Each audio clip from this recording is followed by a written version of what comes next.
नमस्कार, मैं हूं राहुल राजपूत। कोरोना काल में एक नई बीमारी से देश में हड़कंप मचा है। देश के कई राज्यों से कोरोना मरीजों में ब्लैक फंगस का इन्फेक्शन होने का मामला सामने आ रहा है, जो जानलेवा भी साबित हो रहे हैं।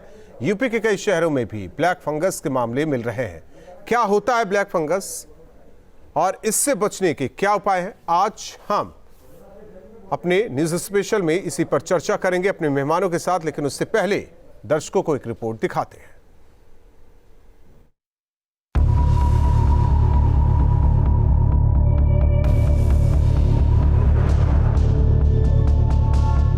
कोरोना का कहर अभी देश और मेडिकल सिस्टम की कमर तोड़ ही रहा था कि इसी बीच कोरोना से जुड़ी एक और खतरनाक वार्निंग सामने आ गई। इस वार्निंग का नाम है ब्लैक फंगस।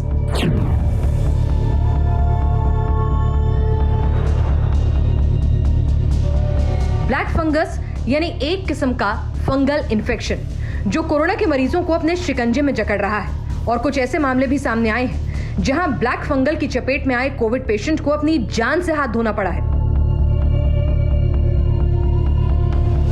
आज आपको दिखाएंगे कोरोना के साथ आने वाली इस जानलेवा इन्फेक्शन का पूरा सच और बताएंगे कैसे तिल तिल कर ब्लैक फंगस एक इंसान को खत्म कर देता है। क्या है ब्लैक फंगस?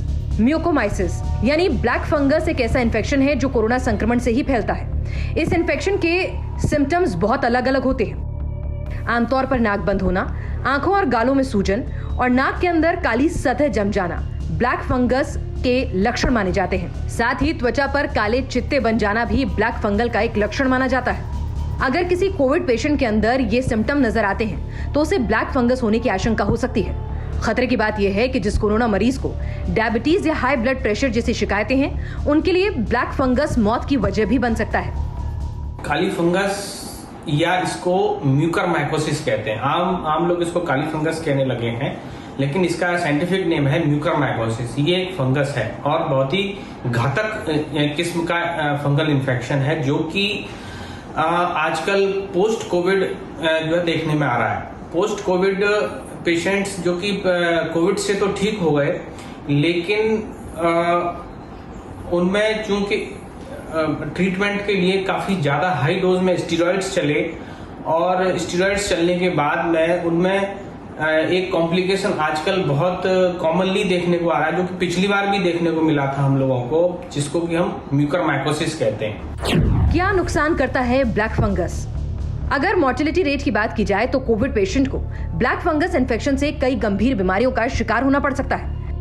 ये जो म्यूकरमाइकोसिस है, ये इंसान में मेनली जो इफेक्ट करती है हेड एंड नेक रीजन में ही इफेक्ट करती है। जैसे कि सबसे ज्यादा ये इफेक्ट करती है साइनसिस और नोज को। ये नाक में मोस्टली शुरू होती है और साइनसिस को इन्वॉल्व करती हुई और ये ऊपर की तरफ बढ़ती है, जो कि आंख को भी इन्वॉल्व करती जाती है और आंख से ये सीधी ब्रेन में पहुंचती है। और ये इतनी ज्यादा घातक है कि अगर ये साइनसिस से ऊपर आंख तक पहुंच जाए तो भी इंसान का बचना काफी ज्यादा मुश्किल हो जाता है। और अगर आंख इन्वॉल्व हो जाए तो ज्यादातर केसेस में आंख की रोशनी चली जाती है और आंख को निकालना पड़ता है ऑपरेशन के द्वारा। और उसके बाद ये ब्रेन में अगर चला जाता है तो पेशेंट्स का बचना बहुत ही मुश्किल माना जाता है। यानी अगर किसी कोविड पेशेंट को ब्लैक फंगस इन्फेक्शन हो जाए और अगर उसकी मौत भी ना हो, तब भी उसके जबड़े और गले की हड्डियों में नुकसान हो सकता है। ब्लैक फंगस से कैसे बच सकते हैं? अगर एक आम आदमी की बात करें तो ऐसी कोई एहतियात नहीं है जिसे अपनाकर ब्लैक फंगस से बचा जा सकता है। लेकिन डॉक्टर्स के मुताबिक अगर लक्षण जल्द पहचान कर इलाज शुरू किया जाए तो ब्लैक फंगस से बचा जा सकता है। ऐसे पेशेंट्स जिनमें काफी ज्यादा मात्रा में स्टेरॉइड गया है और साथ में इम्यूनो कॉम्प्रोमाइज्ड है। इम्यूनो कॉम्प्रोमाइज्ड का मतलब कि किसी भी तरीके से उनकी इम्यूनिटी कम है, जो कि ज्यादातर डायबिटिक्स या किडनी पेशेंट्स जिनमें किडनी ट्रांसप्लांट हो चुका है, ऐसे पेशेंट्स या जिनमें कोई ब्लड कैंसर या कैंसर से संबंधित कोई बीमारी रही है, जिनमें कीमोथेरेपी चली है, ऐसे पेशेंट्स ऑलरेडी इम्यूनो कॉम्प्रोमाइज्ड होते हैं। और इनमें चूंकि कोविड जब हो जाता है और हॉस्पिटल सेटिंग्स में काफी अत्यधिक मात्रा में जब हम स्टीरॉइड्स का प्रयोग करते हैं, तो ऐसे पेशेंट्स सबसे ज्यादा काली फंगस या म्यूकरमाइकोसिस के लिए प्रोन होते हैं। कोरोना की पहली वेव के दौरान भी कुछ अस्पतालों में ब्लैक फंगल के मामले सामने आए थे, लेकिन दूसरी लहर में इस केस का सामने आना लोगों समेत मेडिकल फ्रेटर्निटी के लिए भी डर का सबब बन गया है। ब्लैक फंगस के बढ़ते केस को लेकर उत्तराखंड सरकार ने भी अलर्ट जारी किया है। प्रदेश के मुख्य सचिव ओम प्रकाश ने लोगों को सचेत करते हुए कहा कि ऐसे लोग जो डायबिटीज के पेशेंट हैं, डायबिटीज कंट्रोल करने की उन्हें ज़रूरत है, क्योंकि ब्लैक फंगस उन लोगों को ज़्यादा शिकार बना रहा जो शुगर के मरीज हैं। डायबिटिक लोग हैं, उनसे ये अपील है कि अपना डायबिटीज जो है वो किसी भी तरह नियंत्रण में रखें। दवाओं से जो वो खाना खा रहे हैं उससे या एक्सरसाइज करके इसको नियंत्रित करें, क्योंकि ये अगर ब्लैक फंगस की स्थिति आती है तो एक तरह से ये लाइलाज बीमारी होगी। तो डायबिटिक लोग विशेष सतर्क रहें। इसके बारे में अभी भारत सरकार से कुछ अगर एडवाइजरी आती है तो हम लोग प्रसारित करेंगे, लेकिन फिलहाल अपील है जो भी मधुमेह के रोगी हैं वो विशेष रूप से सतर्क रहें। और हमारे साथ मेहमान जुड़ चुके हैं के पांडे जी, जो कि चाइल्ड स्पेशलिस्ट है, और कौशल Kant Mishra ji, retired doctor AIIMS, और doctor Suman ji, health expert. आप तीनों मेहमानों का इस चर्चा में स्वागत है। इसके अलावा जानकारी के लिए लखनऊ से हमारे सहयोगी अनिल यादव भी जुड़ रहे हैं। सबसे पहले डॉक्टर के पांडे जी, आपके पास आएंगे। एक तरफ हम अब तैयारी कर रहे हैं बच्चों को बचाने की तीसरी लहर की, लेकिन इस बीच जो अब दूसरी लहर के बाद जो कोविड से ठीक हो रहा है, ब्लैक फंगस की बात की जा रही है। हालांकि सरकार ने, उत्तर प्रदेश सरकार ने निर्देशित कर दिया है इस बीमारी से निपटने के लिए। सवाल यह है कि लक्षण तो बता रहे हैं, लेकिन बचा कैसे जाए, ये बेहद जरूरी है। देखिए, बच्चों में मुझे नहीं लगता इस बीमारी का ज्यादा रिस्क होगा जी, क्योंकि बच्चों में अभी सीरियस बीमारी नहीं हो रही है इसकी, जो कोविड की अभी जो हो रही है जी। और ये ज्यादातर उन लोगों में होता है जिनकी इम्यूनिटी कम हो जाए। इम्यूनिटी कम होती है दो तीन वजह से, जैसे आजकल लोग स्टेरॉयड गांव में या और जगह पे अपने आप ही दे देते हैं, और स्टेरॉयड अगर देते हैं तो उसके इंडिकेशन होते हैं जी कि इतने से इतने दिन में आप देंगे, इस डोज में होंगे, हर तीसरे दिन पांचवें दिन आप कम करेंगे, सारे मार्कर को देखते हुए दिया जाता है। तो लोग जो स्टेरॉयड अपने आप से ले रहे हैं ये देख करके कि ये फायदा कर रहा है, वो नुकसान कर सकता है। दूसरी चीज, जिनको डायबिटीज वगैरह है उनको ये ज्यादा रिस्क है, क्योंकि जैसे ही आप स्टेरॉइड्स लेते हैं इस बीमारी में या दिया जाता है हॉस्पिटल में एडमिट पेशेंट्स को, ब्लड शुगर उनका 400 तक चला जाता है, बहुत तेजी से बढ़ता है। मैं बहुत सारे मरीजों को जानता हूं जिनका चला गया। तो एक बार वो जाता है तो इसके रिस्क बहुत बढ़ जाता है। तीसरा, जैसा आप लोग अभी दिखा रहे थे कि ट्रांसप्लांट के मरीजों में क्योंकि और दवाएं दी जाती हैं तो उनकी इम्यूनिटी काफी कमजोर होती है, तो उसमें इसका रिस्क रहता है। तो ऐसे लोगों को रिस्क है। बच्चों में मैं नहीं समझ रहा हूं कि पैनिक करने की जरूरत है, क्योंकि बच्चों में बहुत माइल्ड डिजीज हो रही है जी। ज्यादा दवाओं की जरूरत नहीं है, और स्टेरॉइड तो हम लोग बिल्कुल नहीं दे रहे। तो अभी के हालात में बच्चों में मैं इसको बहुत घबराने की या किसी को डरने की जरूरत नहीं है। हाँ, सावधान रहना, थोड़ी जानकारी होना जरूरी है, जो कि आप लोगों ने दिखाया भी अभी क्या क्या सिम्टम हो सकते हैं।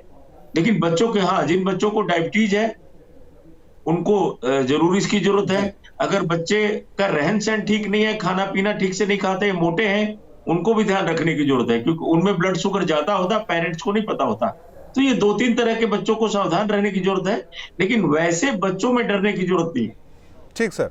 डॉक्टर सुमन जी, हालांकि कोरोना को लेकर दूसरी लहर में कई चीजें देखी गई, या पहली लहर की बात की जाए, लोग समझ नहीं पा रहे हैं, लक्षण को नहीं समझ पा रहे हैं, और वैसे ब्लैक फंगस के जो लक्षण बताया जा रहा है, नाक बंद होना, आंखों में सूजन होना, नाक के अंदर काली सतह, और इसके अलावा गले में सूजन, तमाम जो लक्षण है, जाहिर तौर पर इसे पहचानना बेहद जरूरी है। इलाज अभी है नहीं, तो क्या कुछ करने की जरूरत? देखिए, पहली लहर में जो हमने ये ब्लैक फंगस म्यूकोमाइकोसिस इक्का दुक्का केसेस में ही हम लोगों ने उसको नोटिस किया था, पर अभी जो ये सेकेंड वेव है जो कि ज्यादा घातक है as compare to primary wave, तो इसमें क्या है कि एक तो जो इसकी सिम्टम्स हैं और जो इसके वायलेंस के सारे क्लिनिकल सिम्टम्स हैं वो भी बहुत वेरिएशन हमें दिखने को इस वेव में मिले हैं, क्योंकि जो हमारा जो ये कोरोना है उसने पहले RT-PCR में सारे टेस्ट में बाईपास करता है, चेस्ट पे सबसे ज्यादा घातक हो रहा है, अटैक कर रहा है। तो उसमें लोगों में इतना डर का माहौल, पैनिक सिचुएशन बैठ गई है कि लोगों ने स्टेरॉइड पहले दिन से ही लेना शुरू कर दिया है, जो कि इसका कॉन्सिक्वेंसेस होता है कि जो ऑक्सीजन का लेवल है वो बाद में वो डिप होता है, अब ये क्या है कि जो स्टेरॉइड और इम्यूनोमॉड्यूलेटर्स इस वेव में सबसे ज्यादा यूज हुआ है, जिसका ये कॉन्सिक्वेंसेस ये म्यूकोमाइकोसिस ग्रुप में भी केसेस ज्यादा रिपोर्ट हो रही है as compare to last year. तो इसलिए जो है हमें जो ये स्टेरॉइड और इम्यूनोमॉड्यूलेटर ड्रग्स है उसका बड़ा जुडिशियस और रैशनल यूज करना चाहिए, और बहुत ही कितनी दवा देनी है, कितनी मात्रा में देनी है, ये सब डॉक्टर के सलाह परामर्श के हिसाब से करना चाहिए। ठीक है कौशलकांत मिश्रा जी, एक सवाल आपसे ये है कि अगर कोई ब्लैक फंगस का शिकार हो जाता है तो कैसे बचा जाए, बचाव के क्या तरीके हैं?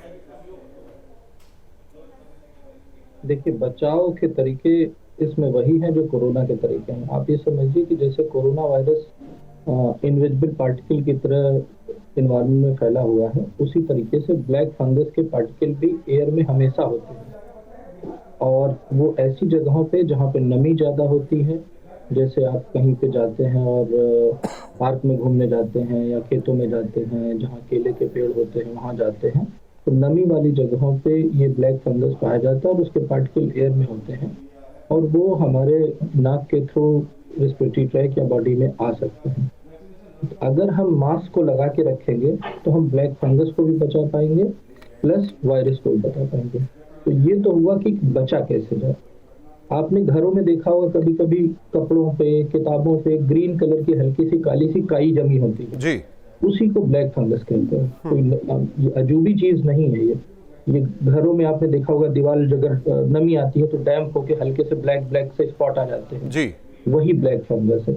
जब और इसके पार्टिकल एयर में होते हैं, अगर आप मास्क लगा के रखेंगे तो पार्टिकल अंदर नहीं जाएंगे और आपको ब्लैक फंगस से बचाव होगा। तो ये दो चीजें कही जा रही है कि बचा कैसे जाए। बचना वही है मास्क के थ्रू, और नमी से दूर रहें, धूप में बैठें, डंप एरियाज में ना जाएं। एक तो ये हुआ बचाव। और जो आप सब बोल रहे हैं कि ट्रीटमेंट नहीं है, इसका ट्रीटमेंट है। अगर हम इसकी अर्ली डायग्नोसिस कर रहे हैं तो इसका 100% कंफर्म ट्रीटमेंट है जी। बात यह है कि हम उसको डायग्नोस कब करवाते हैं। अब डायग्नोसिस के लिए सबसे जरूरी चीज क्या है कि अगर कोई पेशेंट जिसको कोविड हुआ है और वो स्टेरॉइड की थेरेपी पे है, तो अगर उस मरीज में डायबिटीज है, और डायबिटीज नॉर्मल डायबिटीज नहीं, अनकंट्रोल्ड डायबिटीज, ज्यादातर इसको ये देखा गया है कि डायबिटिक कीटोएसिडोसिस एक चीज होती है, उस कंडीशन में बहुत ज्यादा एसोसिएटेड होता है। तो अगर किसी का भी ब्लड शुगर लेवल 300 के ऊपर जा रहा है डायबिटीज की मेडिसिन लेने के बाद भी, तो उसे कॉशियस रहना चाहिए। This is 1। 2, वो सारे मरीज जिनको इम्यूनोसप्रेशन थेरेपी चल रही है किसी भी वजह से, जैसे ऑर्गन ट्रांसप्लांट हुआ या किसी को कीमोथेरेपी कैंसर की वजह से चल रही है, ये 2 कैटेगरी ऑफ मरीज हैं जिन्हें अपने आप को ज्यादा ध्यान रखना चाहिए। 3rd, जैसे कि जिनको मैलिग्नेंसी होती है, जो ब्लड कैंसर वाले मरीज होते हैं जिसमें न्यूट्रोपीनिया मतलब जो ब्लड सेल्स कम हो जाती हैं, उनमें ये डिजीज कॉमनली पाई जाती है। और ये कोई नई डिजीज नहीं है, ये पहले से ही रही है। पहले हमें देखने में कम मिलता था क्योंकि इतना ज्यादा स्टेरॉइड का यूज नहीं होता था और लोगों की इम्यूनिटी बेहतर होती थी। और जब आप आते हैं ट्रीटमेंट में, ट्रीटमेंट अगर अर्ली स्टेज में इसका ट्रीटमेंट हो जाता है तो उसके लिए सिर्फ एक ही दवा है, उसको बोलता है एम्फोटेरेसिन बी, जो 1 मिलीग्राम पर केजी ऑफ बॉडी वेट के थ्रू दी जाती है। और अगर उसको हमने प्रॉपर टाइम में डायग्नोज कर लिया तो पेशेंट की रिकवरी 100% है। इसके बाद अगर मान लीजिए कि डायग्नोसिस करने के लिए आपको डाउट हुआ, डाउट करने के बाद डायग्नोसिस कैसे करें? सीटी और एमआरआई में अगर फेस का एमआरआई करते हैं, पैरानेजल साइनस का एमआरआई करते हैं, तो एमआरआई ज्यादा सेंसिटिव है as compare to CT scan. उसमें अगर हमें डाउट होता है कि म्यूकोरमाइकोसिस हो सकती है तो एंडोस्कोपिक लवास करके पैरानेजल साइनसेस की उसकी हम निकाल सकते हैं। और क्लिनिकल डायग्नोसिस ज्यादा जरूरी है क्योंकि जब तक फंगस का कल्चर आता है तब तक बहुत देर हो जाती है। क्लिनिकली, रेडियोलॉजिकली अगर किसी को डाउट है तो एम्फोटेरेसिन बी शुरू कर देंगे तो उनकी जान बचाई जा सकती है। तीसरी चीज, कभी कभी पेशेंट बहुत लेट आता है, मान लीजिए आपके पास लेट आया, यहाँ चेहरे पे ब्लैक स्पॉट आ गए, आंखें बाहर आ गई हैं, हेडेक हो रहा है, उस सिचुएशन में हमें सर्जरी करके उस फंगस को डिब्राइड करके निकालना पड़ेगा, सफाई करनी पड़ेगी। म्यूकोरमाइकोसिस जब सिस्टमिक हो जाता है, सिस्टमिक का मतलब अगर पूरी बॉडी में फैल जाता है या ब्रेन में चला जाता है तो उसकी मॉर्टेलिटी ऑलमोस्ट 100% है। लेकिन उसके अलावा जो भी म्यूकोरमाइकोसिस है वो मेडिसिन एंड एडिक्वेट सर्जरी से 99% बचाया जा सकता है। मेन चीज क्या आती है कि इसको डायग्नोसिस कैसे करें। अर्ली डायग्नोसिस होगी तो हमारे सारे मरीज बच जाएंगे। किन मरीजों को ध्यान में रखना है? 3 कैटेगरी ऑफ मरीज, एक जिनको सीवियर डायबिटीज है, 2 जो ट्रांसप्लांट के मरीज हैं जो इम्यूनोसप्रेसिव थेरेपी पे चल रहे हैं, तीसरे जिनकी कीमोथेरेपी चल रही है बिकॉज ऑफ कैंसर। सिर्फ ये 3 कैटेगरी ऑफ मरीज को ज्यादा कॉशियस रहने की जरूरत है। मास्क इसका बचाव का हथियार है और कोई ऐसी नई बीमारी नहीं है जिससे कि पेशेंट को या मेडिकल फैटर्निटी को घबराना चाहिए। यानी कि घबराने की जरूरत नहीं। जो आप पहले बता रहे हैं कि 3 जो कैटेगरी आप बता रहे हैं, इन्हें ज्यादा सावधान रहने की जरूरत है। मास लेवल पर जिस तरीके से कोरोना संक्रमण तो हर एक में फैल रहा है, लेकिन ब्लैक फंगस को लेकर जो कैटेगरी बता रहे हैं, जिन जिन के साथ ऐसा है वो सचेत रहे, दर्शक हमारे सचेत रहे।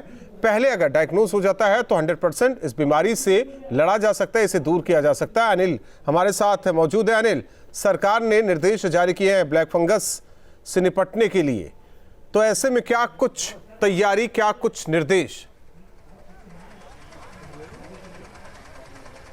बिल्कुल, देखिए आज एक घटना हुई है BHU में। एक महिला को 52 वर्षीय महिला है, उन्हें ब्लैक फंगस हो गया था, तो डॉक्टर्स ने उनका ऑपरेशन किया। चेहरे का काफ़ी बड़ा हिस्सा काट के निकाला गया ऑपरेशन के दौरान, और अभी उनकी जान डॉक्टर्स कह रहे हैं कि अभी बच गई है और ट्रीटमेंट उनका जारी है।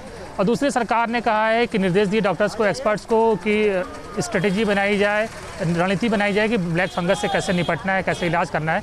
तो मुख्यमंत्री ने भी इसका संज्ञान लिया है, क्योंकि लखनऊ में 8 पेशेंट्स मिले थे अलग अलग हॉस्पिटल्स में, KGMU में, लोक बंधु में। तो डॉक्टर्स ने बताया था कि कई कोविड पेशेंट्स में ये बीमारी देखने को मिली है।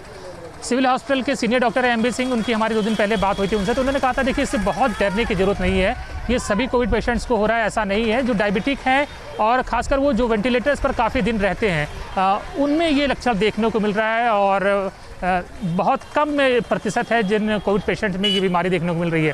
तो सरकार ने इस पूरे मामले का फिलहाल संज्ञान लिया है। मुख्यमंत्री ने डॉक्टर्स को निर्देश दिए हैं कि रणनीति बनाई जाए और ये डिसाइड किया जाए कि कैसे इस बीमारी से निपटा जा सकता है।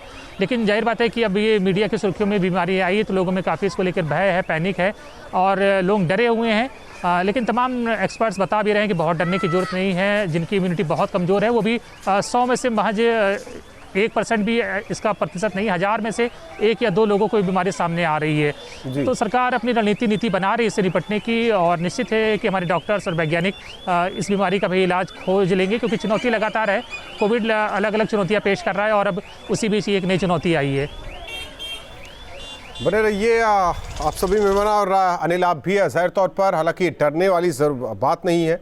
कुछ कैटेगरीज जिस तरीके से हमारे पैनलिस्ट बता रहे हैं वो थोड़ा सा सावधानी बरते तो ब्लैक फंगस से भी निपटा जा सकता है। हालांकि जिस तरीके से अपने मेहमानों से चर्चा हो रही है, डरने की जरूरत नहीं है, लेकिन कुछ सावधानियां बरतने की जरूरत है। खासकर 3 कैटेगरी जिस तरीके से पैनलिस्ट बता रहे हैं, वो डायबिटिक जो है वो स्टेरॉइड जिन्होंने ले रखा है इस कोरोना इलाज के दौरान, साथ ही साथ कोई अंग जिसका ट्रांसप्लांट हुआ हो, और साथ ही कैंसर के वो मरीज जो जिनकी कीमोथेरेपी हो रही है, उन्हें सबसे ज्यादा बचने की जरूरत है। लगातार मेहमान हमारे साथ जुड़े हुए हैं। के पांडे जी, वक्त कम है, अपील क्या दर्शकों से? देखिए, इसके इनिशियल सिम्टम जानना जरूरी है। ये जो फंगस होता है जी, तो उसी वक्त जैसे ही फर्क शुरुआत होती है इसकी जी, वहां पे दर्द शुरू होगा, सूजन शुरू हो जाएगी, और थोड़ी देर में ही, मतलब कुछ दिनों में ही वहां पे कालापन आ जाएगा। कालापन जो आता है ब्लीडिंग की वजह से आता है जी। तो बाकी जो कोरोना का इन्फेक्शन है उसमें आपको नाक में से पानी आ सकता है, जुकाम हो सकता है, कोल्ड हो सकता है, दर्द बहुत ज्यादा नहीं होता है। अच्छा, इसमें दर्द एक तरफ भी हो सकता है, 1 साइडेड हो सकता है कि एक तरफ की फेस में सूजन आ गई, यहाँ जो ये हड्डियां हैं इसमें दर्द हो गया, सिर में बहुत ज्यादा दर्द हो सकता है। तो इन सिम्टम्स को जरूरी है समझना। स्किन के अंदर हो जाएगा तो स्किन भी काली सी पड़ जाएगी, पहले वहां दर्द होगा, लाली होगी, और फिर काली पड़ जाएगी। तो आपको इन चीजों पे ज्यादा ध्यान देना है। कोरोना में ये सब नहीं होता है, कोरोना में दर्द नहीं होता इतना ज्यादा, कोरोना में इतना लाली नहीं होती, कोरोना में इतना कालापन नहीं होता। तो जो भी है उनको ये पहले ध्यान देने की जरूरत है। ऐसा जैसे ही होता है तुरंत पहुंचे, अगर जल्दी से जाते हैं तो कोई नई बीमारी नहीं है, जी, बहुत सालों से है, दशकों से है। ठीक सर, तो इलाज हो सकता है। डॉक्टर सुमन जी, यानी कि सबसे पहले आप डायग्नोज जल्द से जल्द, इसके बाद इलाज तो संभव है ही।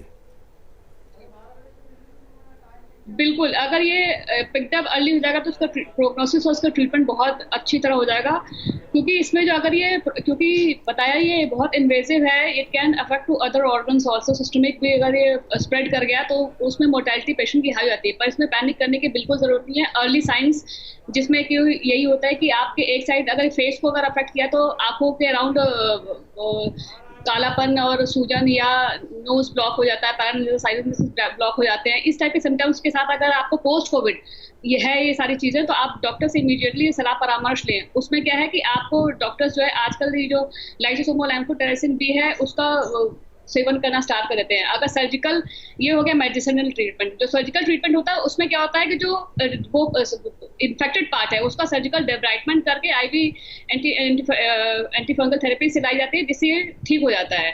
तो इसमें भी पैनिक होने की और घबराने की बिल्कुल जरूरत नहीं, इट कैन बी क्योर। और दूसरी बात, और एक और बात कि जो पोस्ट कोविड पेशेंट है उनका जैसे कि टेन्योर होता है 14 से 21वां दिन तक होता है, पर अगर जो डिस्चार्ज होकर घर चले गए हैं उनको 21 से 3 महीने तक अपनी ब्लड शुगर लेवल माफी के साथ रोकना चाहते हैं डॉक्टर सुमन जी, क्योंकि वक्त नहीं है। आप तीनों मेहमानों का धन्यवाद हमारे साथ जुड़ने के लिए और इस ब्लैक फंगस को लेकर विस्तार से बातचीत करने के लिए, और साथ ही साथ क्या कुछ तैयारी सरकार कर रही है इसकी जानकारी अनिल यादव ने जिस तरीके से दी वो दर्शकों तक पहुंचाने के लिए अनिल आपका भी धन्यवाद। जाहिर तौर पर सबसे पहले अगर कहीं भी लक्षण दिखते हैं तो तुरंत डॉक्टर के पास आइए, इलाज संभव है। ऐसे में घबराने की, ब्लैक फंगस जो बीमारी का नाम लिया जा रहा है, जिसकी चर्चा हो रही है, उससे घबराने की जरूरत नहीं है। रुकते हैं कुछ पलों के लिए, खबरें जारी है।